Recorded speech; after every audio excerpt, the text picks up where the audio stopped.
که ژوندون غواړې په لستوڼي کې خنجر وساته، که ژوندون غواړې په لستوڼي کې خنجر وساته.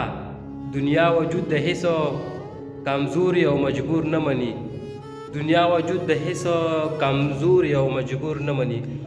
پښتون کلتوري میوزیم د پښتو اکیډمۍ پېښور پوهنتون کې یم چې کوم میوزیم دی د پاکو زړونو خاوندان دغه تحفه نه غواړي، د پاکو زړونو خاوندان دغه تحفه نه غواړي. مخ په ګریوان کې خپل کتی شي اینه نه غواړي. د پښتنو چې کوم د حجرې روایات دي او کوم ساز سامان دي، د پښتو کټ د پښتنو کټ دی، هغې کې تکیاګانې دي. په دغه کټ کې به پښتانه مشران سر ته او کشر به لنګې ته ناستې وي او په دې کې به د پښتون د پښتونولۍ فیصلې به کېدلې پکې. وي سوچ راغونډ په یو مرکز نه کړم، هرې تپې ته د جرګې سره ځم. او وایي اغیار چې د دوزخ ژبه ده، زه به جنت ته د پښتو سره ځم.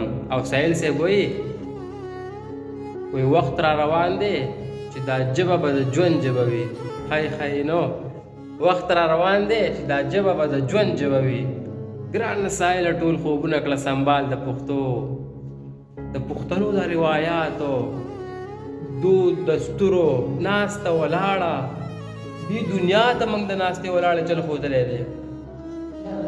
دې دنیا ته د خوراک څښاکو د منډې تړلې جرګې جومات و مرکې دې دنیا ته موږ د خبرو چل ښودلی دی. دې پښتنو ورته چل ښودلی دی.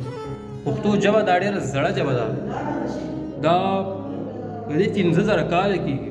د اردو ډېر لږ، د ژبې ډېر لږ وخت کېږي، د انګریزي هم ډېر لږ وخت کېږي، خو د پښتو ژبې دا 15,000 کاله، یعنې پښتانه چې په دې دنیا باندې آباد شوي دي.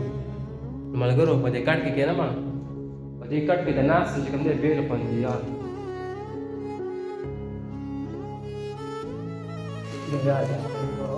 چې دغه رنګ کټ کې کښېنې که نه ملګرو او بیا تکیه ته لکه ډډه مې وی که نه، سړي ته سکون میلاویږي، سکون یار ډېر زیات. هغه سایل صاحب وایي دا ترمې شونډې به مو تر نه شي ملګرو، تر څو چې وي ساقي د دې جامونو څوکیدار. او سایله دا منم چې د سایل شړۍ شلول اسان دي، خو شال به پکې بایلي د شالونو څوکیدار.